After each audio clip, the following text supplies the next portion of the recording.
Welcome to Communication, Connection, Community, the Podcaster's Podcast. This podcast takes a deep dive into modern-day communication strategies in the podcasting space.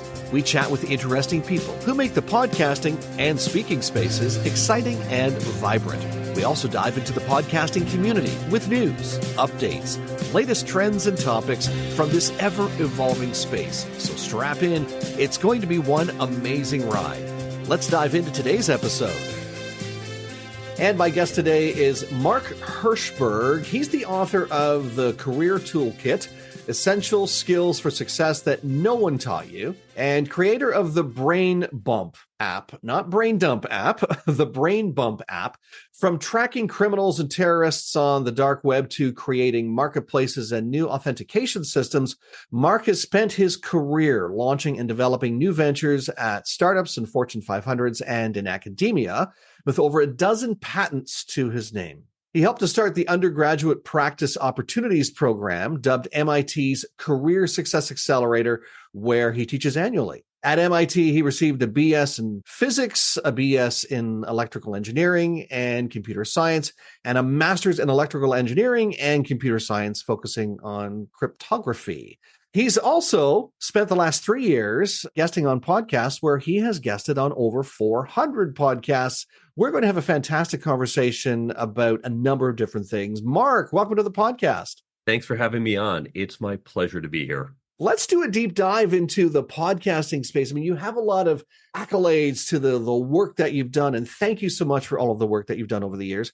But this 400 podcasts in 3 years thing has really got me intrigued. So what led you to podcasting to begin with? When I was working on my book, which was not intended as a book, but then one day I realized this is becoming a book, I called up my friend Dori Clark. I said, Dori, I think I'm doing a book. Can you help me?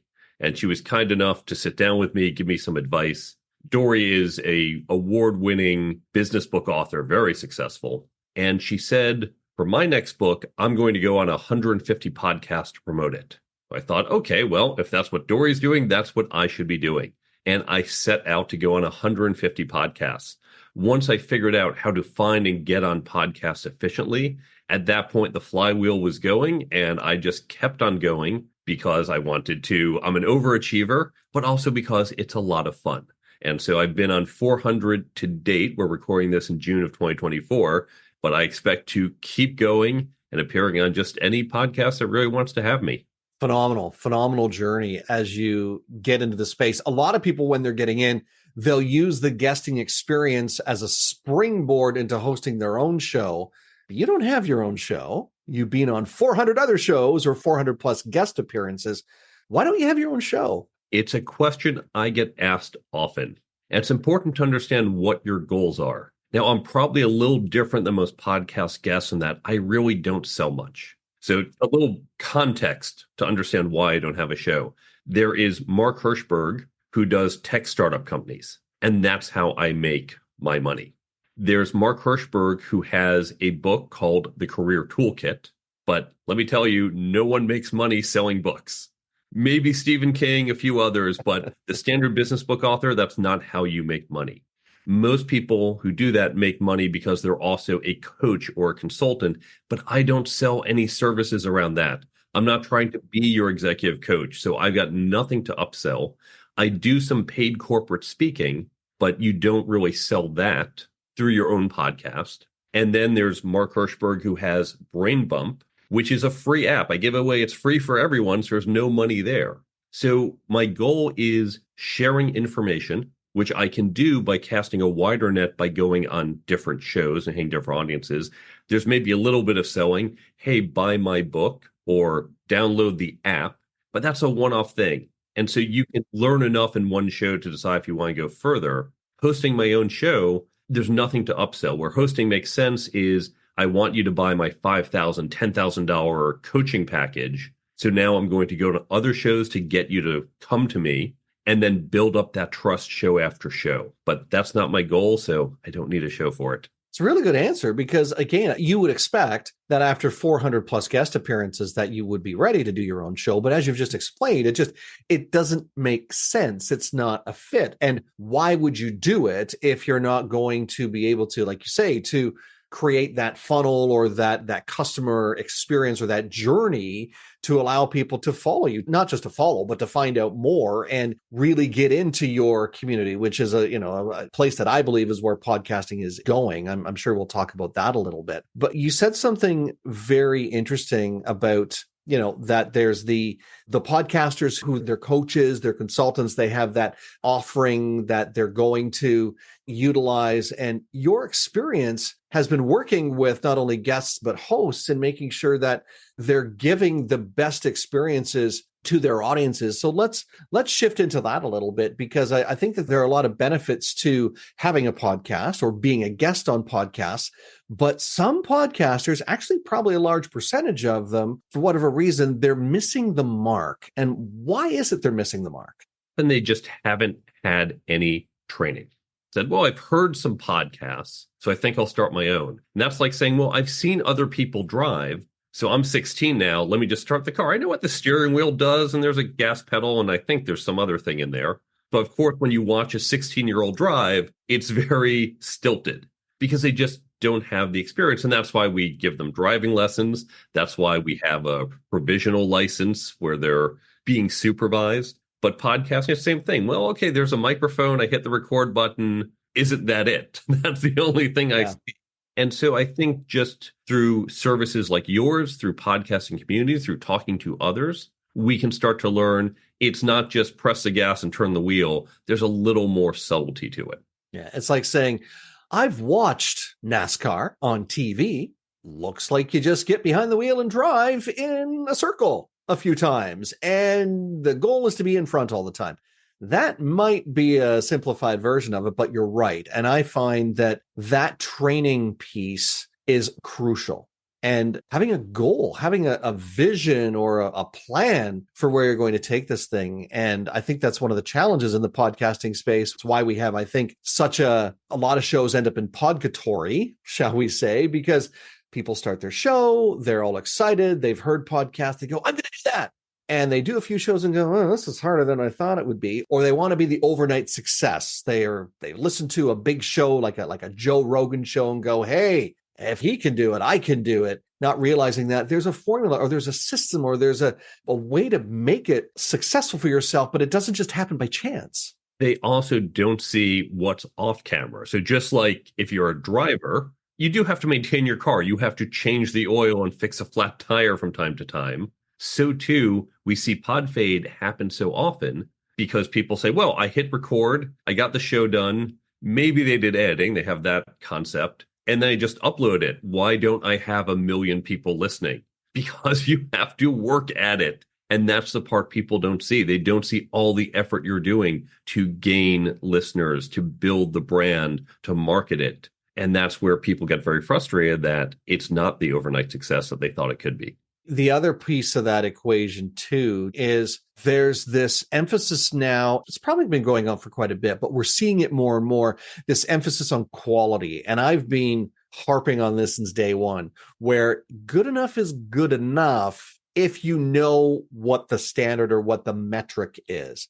But if you don't know, you can't just wipe your hands clean of it and say, well, that's good enough, without editing, without taking out hiccups and coughs and, big gaffes or gaps even in the middle that really deflect from your messaging. Because as much as we'd like to think that people aren't judging us, they are.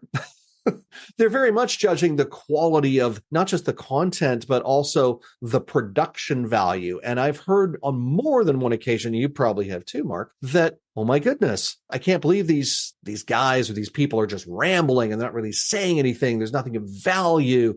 And sometimes they're not articulating exactly what they're not hearing. They're saying the show sucks, or I can't stand listening to those folks. How are you helping people, though, in that space? Now, I'll mention as we're going through this advice, I wrote up a series of 10 articles called Podcast Alchemy. And so on my Cognosco Media website, and we'll give you those links in the show notes, you can find these articles and read through them. I've seen all sorts of problems from poor audio. It sounds great when recording, and then I'll hear the playback. It sounds like I'm calling in on a telephone. And that's just distracting. Rarely do you have people saying, oh, I love the quality of that audio. You have a few audiophiles doing it. It only detracts when you get it wrong, but it's very noticeable when it's wrong.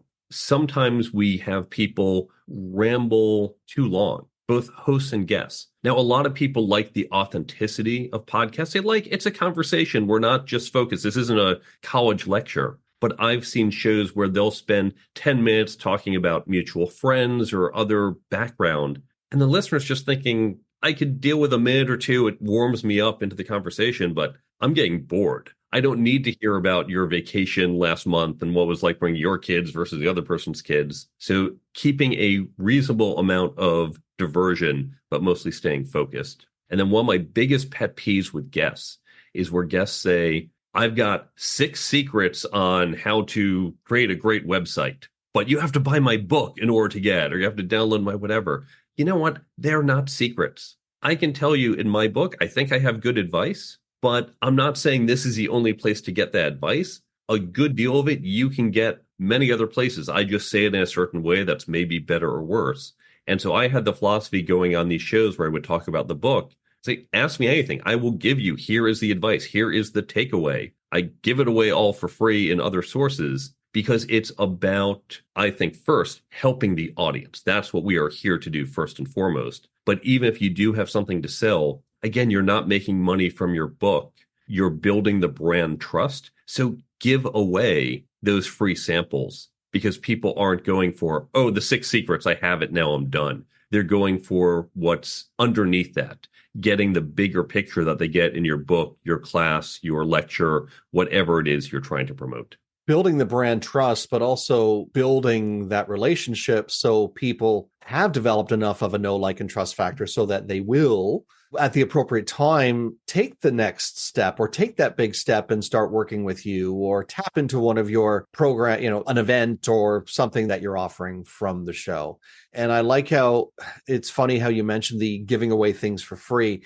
I've heard a couple of coaches say, I don't give away anything for free. I'll give away some tips maybe, but then to your point, they'll say, but you have to buy the book to get the rest of it.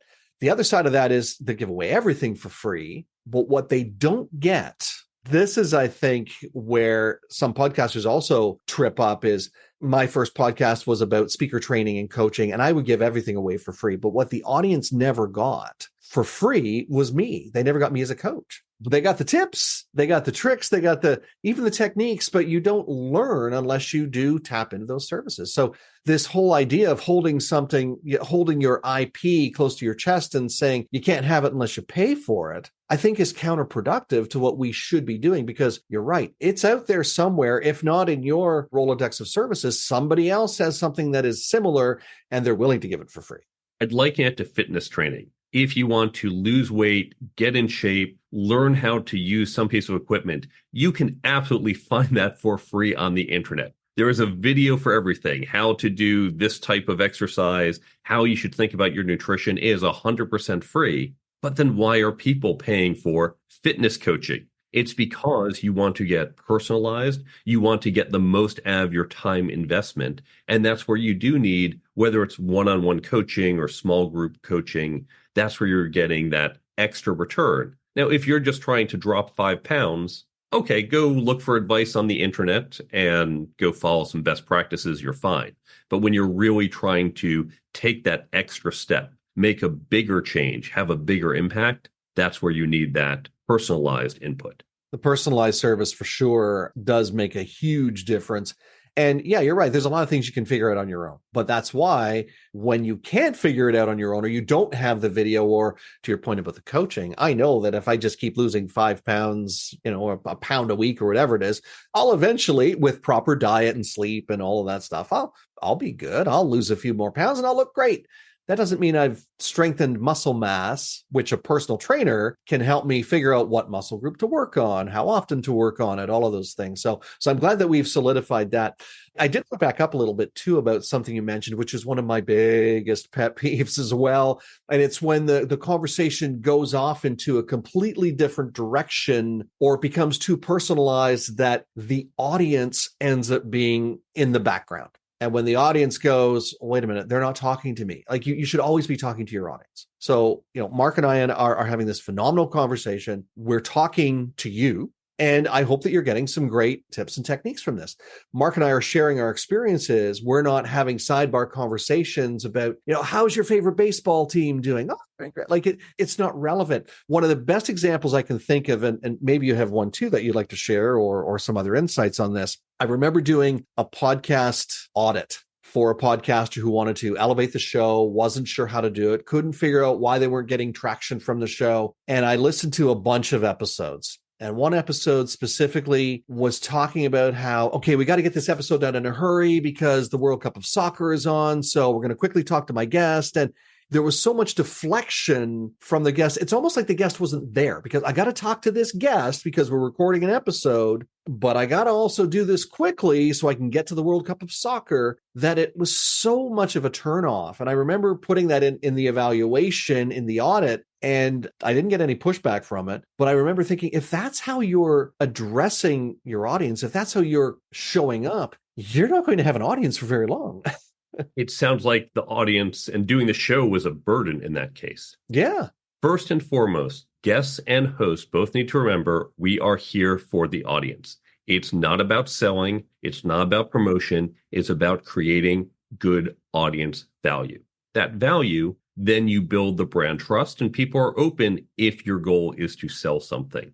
A simple thing both parties should be doing is before the recording starts, being clear on who the audience is. If you are a host, I recommend in the emails you send out ahead of time to the guest, you say, this is my audience. And guess if you do not get that, before you hit record, ask the host, what can you tell me about your audience?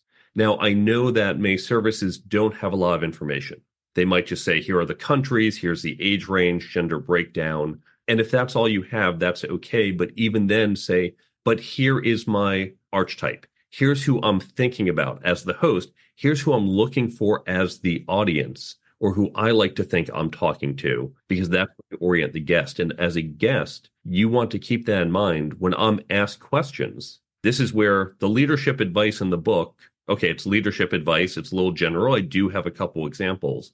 But then the show, I'm going to change that leadership advice if it's college students versus mid-level execs in manufacturing versus senior leaders in healthcare. I'm going to try to pull in examples most relevant to them to really help it resonate and make it as valuable as I can for the audience. I think on behalf of the host as well, the host really needs to know who their client avatar is. And I know that in some of the work that we do, it's something that, believe it or not, maybe it's not much of a shock to you, but there are still a lot of entrepreneurs, business owners, even savvy ones that aren't fully aware, or they haven't established who their ideal or their core client, or in the sense of a podcaster, who their core audience is. So you need to know that. But to your point, you also need to be able to, as a guest, you need to be able to style shift. So knowing who the audience is crucial. And I like how, just full disclosure, as you're listening to this, that Mark and I have had a conversation about 15, 20 minutes before we even hit record, even though Mark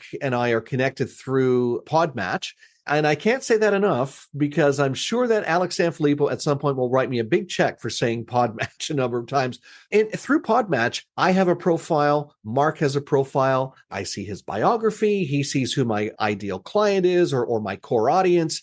Mark you still ask that question, Mark, before we even hit record. You said, just to be clear, I just want to make sure, who's your audience? And I thought that was very genuine of you to ask that, even though you've read it. It was very clear that you wanted to be 100% sure so you could give the right examples. And you never know, especially as a guest, has the podcast changed or shifted? I do hear from some people, well, I noticed recently we're more of this. Okay, well, that's helpful. And a host may not be updating that as frequently as they're noticing changes. So I always just like to get that checked. It also, for many guests, I had a couple client meetings right before I came into this. So I'm jumping from one to another. I read that profile on you and your audience a few days ago. Let me just reset. Let me have it right there in front of me right as we jump into the show. And so it focuses everyone. you hit the nail right on the head there, where we are in such a busy place sometimes, where I'll give you an example that recently I had 4 meetings in the morning. Then I had an event I was hosting that was a 3-hour event. Then I had a recording. Well, the recording came pretty much right after my event. So I had minutes literally to style shift from I'm being a host of an event to I'm recording a podcast episode. It doesn't sound like it's much of a shift, but it is. It's a mental shift. It's now I have to open my Podmatch profile thing again and look at who my guest is and just make sure I have the right information, which is why I always take that 15 minutes and I always suggest to hosts that you give it a little bit of time. Don't record so tightly that you don't leave enough time to have that conversation with your guest ahead of time. But I still needed to can we just talk a few minutes before we hit record just to get into that mode? So I really like how you did that right off the top to confirm that. And yeah, you're right. Things change. I mean, this show used to be all about speaker training and how to get on stages and how to perform on stages. And then we started a second podcast and we merged the two together, which is how we came with communication, connection, community. I want to talk about community if you don't mind, because I know you've been on over 400 shows. I want to get your insights based on where you've been in the last 3 years and the shows you've been on. And it's clear as a guest that you have your finger on the pulse of what's happening in the podcasting space. Plus, you've helped guests and hosts improve their performance on podcasts. Are you seeing an uptick in the community piece coming out in the podcasting space? Are we seeing that there's more of an emphasis on building community as you're also building out your show? It certainly has grown over the past 3 years since I started doing this, end of 2020, really beginning of 2021. We're seeing communities like Podmatch, as we mentioned earlier. We're seeing the podcasting conferences get bigger. We're also seeing more and more Facebook groups and other groups, although honestly, I find a lot of those to be very noisy. When I look at the online Facebook groups, it's a lot of beginning podcasters, beginning guests, and people who are sometimes they're just trying to figure out, hey, what mic do I use? We see that question all the time, and that's fine. Although honestly, those forums are probably not the best place for it. You should be reading elsewhere, not just whoever happens to respond that day with advice. But then also people are saying, I'm looking for my first guest, or please help me promote my show. And unfortunately, these communities also get very overrun with marketers. We see the same thing, by the way, in author groups. This isn't unique to podcasting. Same thing, a lot of early authors, a lot of people just trying to sell into these groups. So I don't find them to be very high value. I think we still need to see some high value groups. And the key, I've written up on, as much as I'm egalitarian, and I like to see groups that are open to many people, especially since I grew up a nerd and I was excluded from most of them. There is something to having a certain level of restriction and quality control. And that can also, depending on how you do it, engender trust. That's going to create a lot more connection and connectivity and engagement among your group.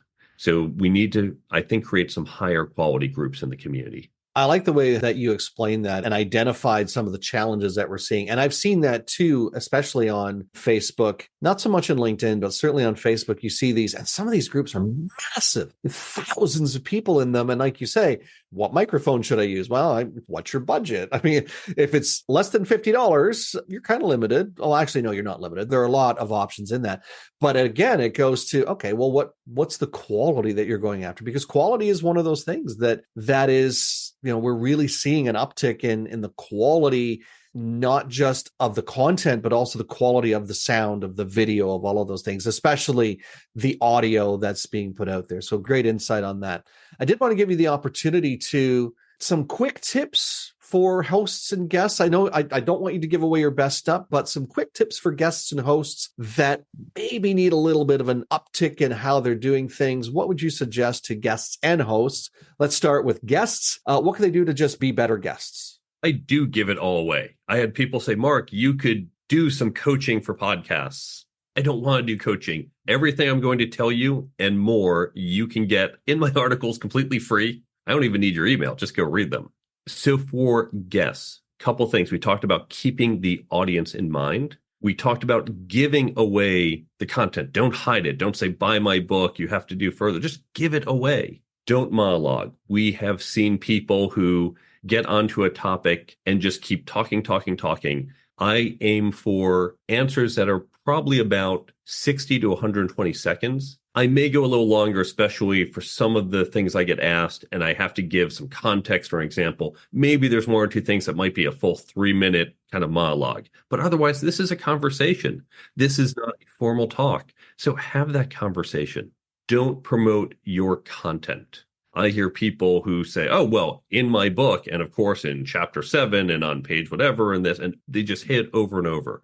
Yes, it's fine to say, oh, in chapter 2, I do talk about and give some of that, but don't just beat them over the head with your content.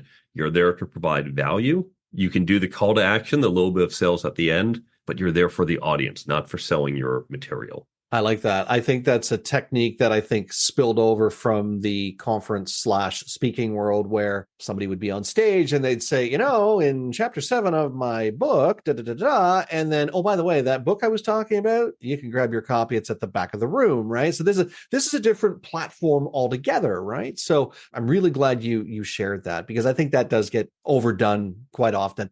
What about hosts? What are some quick hits that hosts can do to really knock it out of the park and really be a good host? We mentioned, of course, as a host, you should express who your audience is, so you help orient your guests to who they are. One of my biggest pet peeves is how people read intros. I see so many hosts who have not seen the intro before, and they read it almost word for word in a very stunted way. Mark Herschberg is the author of the Career Toolkit, Essential Skills for Success That No One Taught You.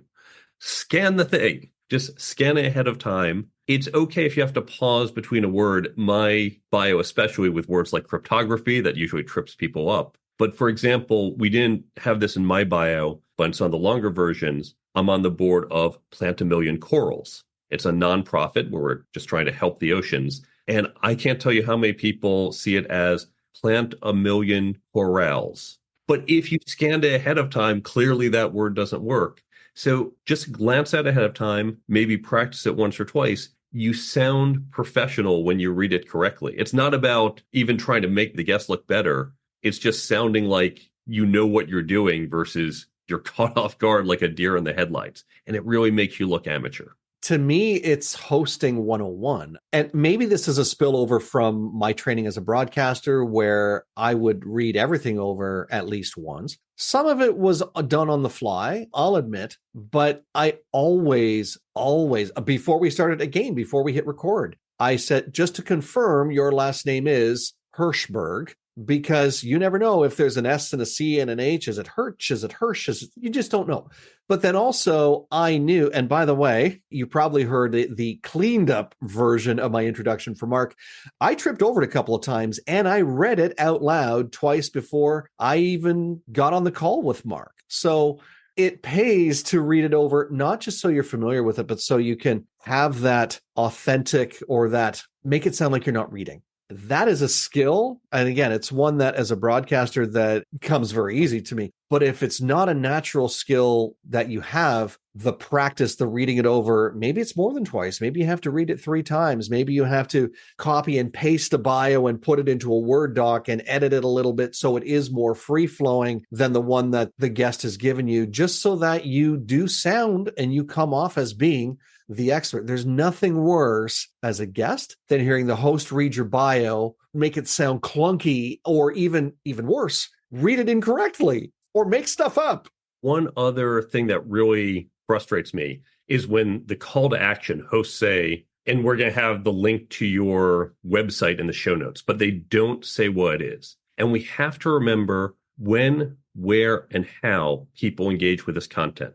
Most people are listening to a podcast while they're doing something else, driving to work, on the subway, out jogging, in the gym, cooking dinner. They are not in a place where they can say, oh, what a great episode. Let me jump to the show notes. And by the time they pull into work, by the time the podcast finishes, dinner is ready, and they're going to forget about looking at the show notes. So always, yes, put in the show notes, but always say, please, what is your URL? Let the guest, or if you want to do it as a host, but always give the audio version. Assume people are not looking at the show notes. We hope they are, and you can put in more information, but give the audio version of the key takeaways, the call to action. And in fact, by the same context, I see a lot of people trip up where they do have visuals. Some people say, oh, I've got a PowerPoint slide. Well, remember, some people are listening to this in audio only, even if it is video. Again, people are at the gym, people are driving. They are not looking. They're using it on a small device where they can't even see the screen and they can't see what you're doing. So if you do have something visual, I'm showing a triangle and you can see one of the sides is much bigger and here's why. Give that explanation. Likewise, remember the when part. Earlier, I mentioned we're recording this in June of 2024. I don't know when this is going to come out, and I certainly don't know when you're listening to this. You might be listening to this in 2026, and at this point, I'll have done more podcasts or less. Now, most of our content is evergreen, but especially for things that are more context sensitive, if we're talking the economy, politics, the state of AI in 2024, it's still wildly changing. So you always want to give that context. Very well stated. I could not agree more. I also use those nuances, such as, especially this last 4 years, where there was a lot of discomfort and a lot of uncertainty with the pandemic. And I would say things like, this, by the way, is being recorded in April of 2021, and we're under lockdown. Not to trip it back or send people on a trip down memory lane, but to also remind people that what's happening in that moment. The other thing that I like how you mentioned about the visuals, that's partly why I'm smirking, by the way. You can't see me smirking if you're listening, obviously, but I'm smirking because you're talking about the audio version of the links that go in the show notes, but then also when you're using visuals such as PowerPoints and you're just saying, look, there's a triangle, or you don't even say it's a triangle. You just say, as you can see on my slide, well, I can't see the slide. You need to paint the picture. And in the radio world, we call it literally theater of the mind, where we're explaining exactly what that visual is. So thank you very much. And this is where I'm going to give you the opportunity. This is the main reason why I'm smirking, is to share with the audience what you're going to pass on to them. I created an app called Brain Bump. One of the things that frustrates me about podcasts is that because people are listening to them as they're cooking dinner or driving to work, as soon as the show is over, they're doing a context switch back to something else, and they're going to forget the advice in your episode within hours, if not minutes. For evergreen content, this is for business, self-help, all sorts of different advice, where they're going to hopefully remember and use that advice long after the episode's over. We want to help them remember it. We do this because we care about our audience. We also do it because if you want to build that brand trust, it's not going to work if they forget what advice you're giving them. It's not going to help them, and they're not going to trust you. So I created a completely free app called Brain Bump. Brain Bump takes the key ideas from books, blogs, podcasts, classes, talks, puts those into the app. And so your audience can take away the key salient points that they heard. They can either do a just-in-time access. So if you have a show on negotiating, so I say, oh, I've got a negotiation tomorrow, I need to prep. Pull out the app, they're all tagged by topic, think hashtags. I say, okay, negotiation tips, bring them up. Or they can do a just-in-time. My spouse is yelling at me for not being a good husband. Every day at 6 o'clock as I head home, I get a tip, marriage advice that came from your show. So I get it when and where I need it. I don't even need to open the app. And all of it is coming with your content brand, and all of it is hyperlinked back to your show or other content.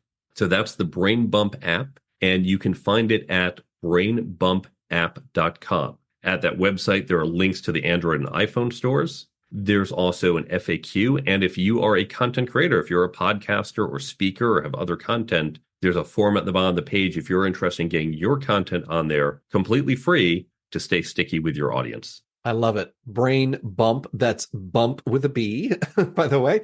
Brainbumpapp.com. And we will put the link in the show notes for sure, and all of Mark's other pertinent information. Mark, it's been a phenomenal conversation. Thank you so much for being here today. Before I turn you loose to go save some podcasters and guests from total destruction, I'll leave you with the final thought. We talked about the need for community and how while it's starting, it's still very noisy. I hope someone out here says, I'm going to build a higher quality community. But even if you're not ready to do that for all of us, consider forming a mastermind group. And yes, there's lots of people who will charge for this, but you can just get together with a handful of podcasters and say, we're going to come together and maybe we meet once a month, but we're going to just share techniques that we've learned, share ideas. That doesn't mean you shouldn't also have a coach or service should you need it. They're not mutually exclusive, but do find other people, uplift each other, because that's a great way to improve and to build your own networks. Mark Herschberg, I think I'll leave it right there. Thank you so much for being my guest today. And thank you for joining us today. Special thanks to our producer and production lead, Dom Carrillo, our music guru, Nathan Simon, and the person who works the arms, all of our arms actually, my trusty assistant, Stephanie Gafour. If you like what you heard today, leave us a comment and a review, and be sure to share it with your friends. If you don't like what you heard, please share it with your enemies. Oh, and if you have a suggestion of someone who you think would make an amazing guest on the show, let us know about it. Drop us an email, askcarl@carlspeaks.ca. Don't forget to follow us on LinkedIn and Twitter as well. You'll find all those links in the show notes. And if you're ready to take the plunge and join the over 3 million people who have said yes to podcasting, let's have a conversation. We'll show you the simplest way to get into the podcasting space, because after all, we're Podcast Solutions Made Simple. We'll catch you next time.